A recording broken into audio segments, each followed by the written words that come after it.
Nourish Cream Cleanser, very, very gentle, low percentage of surfactants, foaming agents, and more nourishing agents that we find here. So really good for most skin types, but more for sensitive and of course a more kind of middle of the road grade 2 into a grade 3 acne.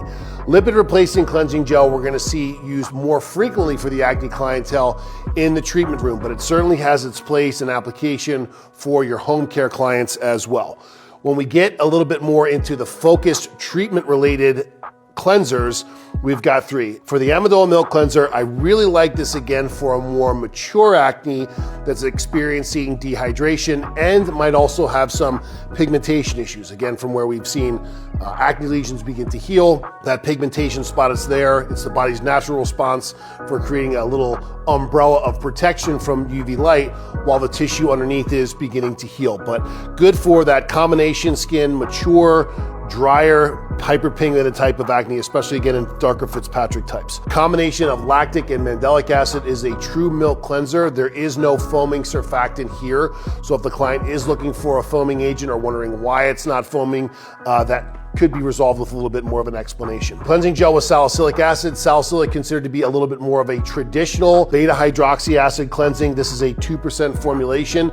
You may find that it's a little bit more active again than some other salicylic cleansing gels that they've used. Again, it has a lot to do with the purity of the ingredient that we're using at Circadia. Now, what I recommend is this be used intermittently in between some of the other cleansing options. And we've got several, as I mentioned. The lipid replacing cleansing gel may be more appropriate, but I'm finding more and more one of the other less surfactant heavy cleansers, including the Amidala Milk or the Nourish Cleanser, might be best to intersperse. Again, it's a trial and error. Some clients are gonna be able to use this upwards of 5-6 times a week. Others are gonna be able to use it a couple times a week. Again, it really comes down to what that client's skin is needing and what it's capable of tolerating as well. And of course, the severity of the condition. Cleansing gel with mandelic acid. This is the one that I've found is the most universal for treating different types of acne, even some of the acne imposters that we've discussed, like fungal acne as well.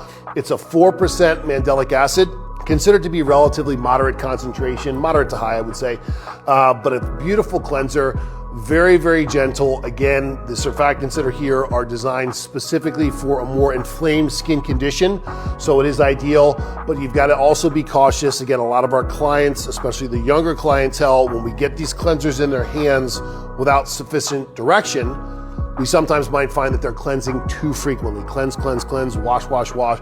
They think the skin is dirty, so they're engaging in that. So again, the recommendations and how to use the product are extremely important.